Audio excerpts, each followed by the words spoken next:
Hey everyone, it is Kylie here, and today I wanted to talk a little bit about sunscreen and what is in your sunscreen. I know that a lot of people don't even give a second thought about what is in their sunscreen.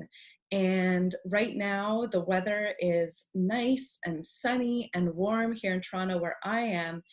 And it's getting warmer and warmer day by day as the summer gets closer and closer to us. And so I am already thinking about getting prepared for the sun, and that means thinking about sunscreen. So did you know that not all sunscreens are made equal? And yes, I'm talking about the conventional sunscreens that are found at the drugstores. They're lining the shelves at Costco right now. But even some of the brands that are found in health food stores are not as healthy and as green as you think. And as with everything else, I always teach that you really need to learn and understand how to read your labels.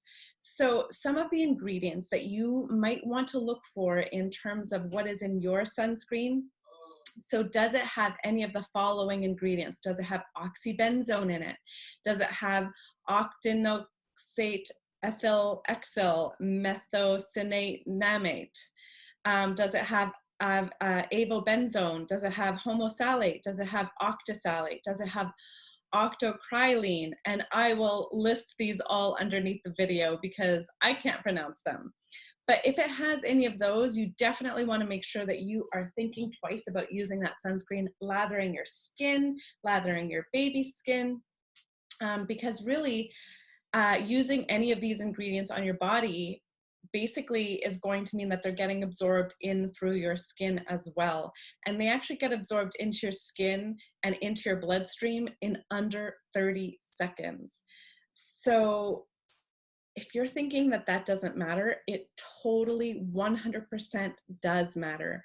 Those chemicals, those toxins are endocrine disruptors, they're carcinogens. They are often found in sunscreen. If you've been delaying making the switch to natural sunscreens, this might help make that happen. So the US FDA, and I'm sure Health Canada is doing this as well, they're now reconsidering their opinion that sunscreen chemicals do not get absorbed at high enough concentrations to require safety testing. And actually, in a study that the FDA commissioned in 2018, the results were published last year in 2019 in May. They found that common sunscreen ingredients, including oxybenzone and avobenzone, were actually absorbed at much higher concentrations than expected. And so this study means that according to the FDA rules, the manufacturers of those sunscreens that contain those ingredients really need to demonstrate that the products they're making with those ingredients don't cause cancer, developmental issues, or endocrine disruption.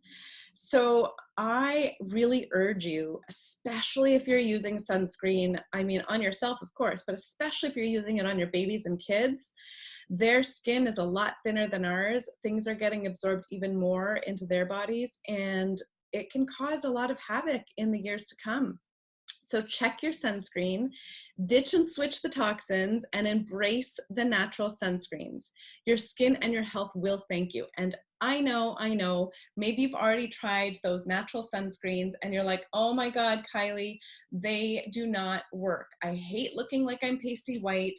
I hate having the feeling of this sticky ick that doesn't get rubbed in properly and doesn't get absorbed. I hate how oily they are, or whatever it is. Believe me, I have been there. I have done that. I have tried all the natural sunscreens out there.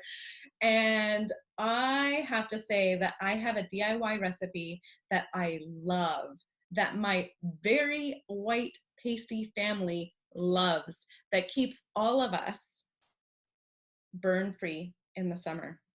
And literally, of course, you have to apply it just as much as you have to apply other sunscreens. But literally, this sunscreen is made with ingredients that are easy to find, and it's super simple to whip together. And I love it. It rubs in really nicely. It feels so good on your skin. There's none of that ick, none of that stickiness, and it works. And I know that there are none of these yucky chemicals in it. So I am going to show you guys how to make this sunscreen. So stay tuned. Um, if you're not a DIY person, I will say that I absolutely love the Think Baby sunscreen, which is, in my opinion, one of the best natural sunscreens that's out there. It rubs in really nicely, just like your regular toxin-filled, chemical-filled sunscreen, like Neutrogena or Aveeno or any of those other ones that you might be buying at the stores. Um, so Think Baby rubs in the same way. And I love that on the back on their ingredients list, they actually label the number that each ingredient rates in terms of the EWG.org. So EWG.org stands for Environmental Working Group. And they rate each ingredient on a scale of 0 to 10. With 0 being green, that's like the green zone, that's the good zone, so stay in that zone. That means like very low in terms of toxic risk, in terms of carcinogen risk, in terms of endocrine disruptor risk, in terms of just like the ickiness factor. And 10 being in the red zone, which means literally like do not use that. Throw it out, don't even use it till the end, just get it out of your house, get it off of your body, don't use it. And so they list each ingredient has a little number beside it. So it's really easy to just look at the ingredient list and be like, oh yeah, okay, all 0s and 1s. I love this. This is great. And it rubs in just like a natural, like a normal sunscreen, and it works. But we actually prefer the DIY sunscreen. Let me tell you, my husband just told me a few days ago that he needs me to make another batch ASAP so that he can start using the sunscreen because he doesn't actually like the Think Baby one. So stay tuned because I'm going to show you guys how to do that up next. Bye for now. So we've got shea butter. I like this one. I literally just bought it from Amazon. We have organic virgin coconut oil. This is cold pressed and unrefined. That's what you're looking for. And this is literally from Costco. As you can see, it's the Kirkland brand. Also really like apricot kernel oil. You can also use almond oil, but I'm not using almond oil right now because I have a high sensitivity to it and I actually break out in a rash when I use it. So I have opted to use the apricot kernel. It's very moisturizing and nice. So I just, again, ordered this from a health food store. Then this is really important. So you really want to have the zinc oxide. Do you see how it says non-nano? So you really want to have the non-nano zinc oxide. Non-nano means that the particles are not going to get absorbed through your skin, but they will still protect your skin against the sun. And so this is really, really important for you to have, and you want specifically the non-nano zinc oxide. And then finally we have the beeswax. So this beeswax really just helps to keep everything together so that it doesn't melt on you. And so this I also bought on Amazon, and I really like this one. It's Canadian and it is organic. And then last but not least, I have essential oils that I like to add to my sunscreen to give it a nice scent to them, but also the oils that I have chosen have very moisturizing and healing properties. So lavender is the first one.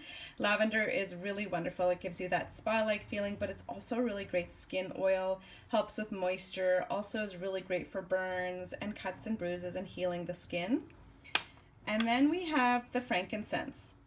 And this is another really great skin oil, another great one to add in to your sunscreen. There's lots of benefits of frankincense. You can just Google that and learn a little more about it.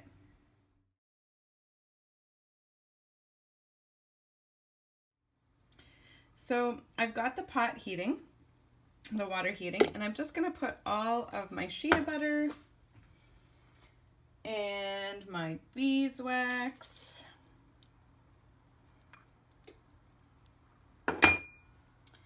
and also the coconut oil into the pot, and I'm just going to let them heat up and start melting together.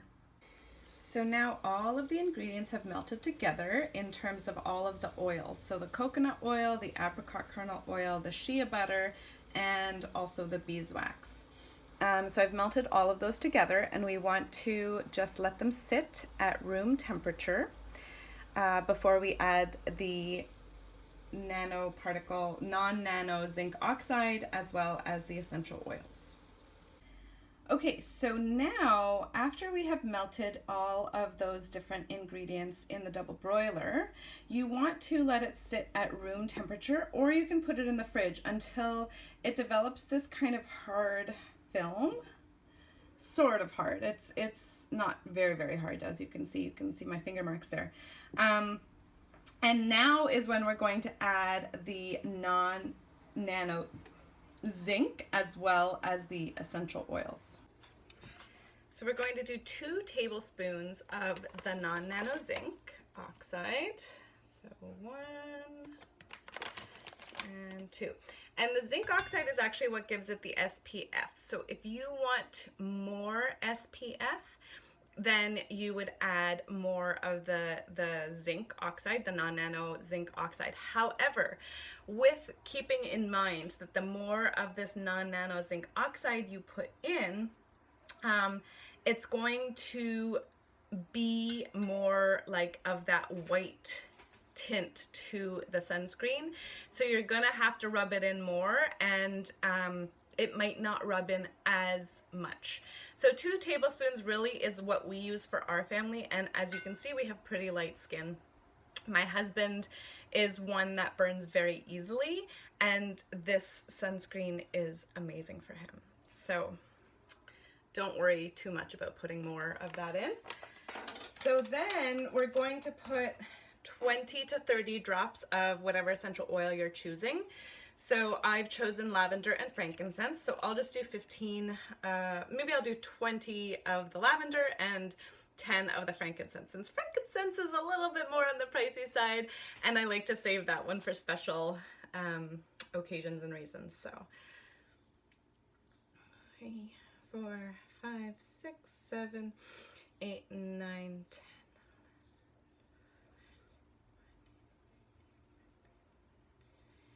19, 20, and we'll do 10 of the frankincense.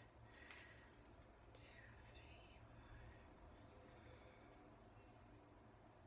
3, 10. All right. I think I got an extra one in there, but it's all good.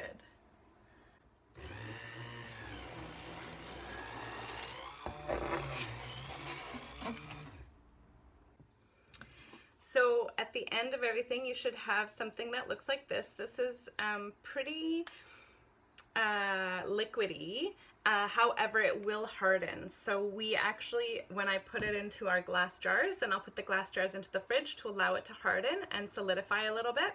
And then we just apply it that way. If you wanted it to stay more liquidy, then you would put more of the coconut oil as well as the apricot or the almond oil.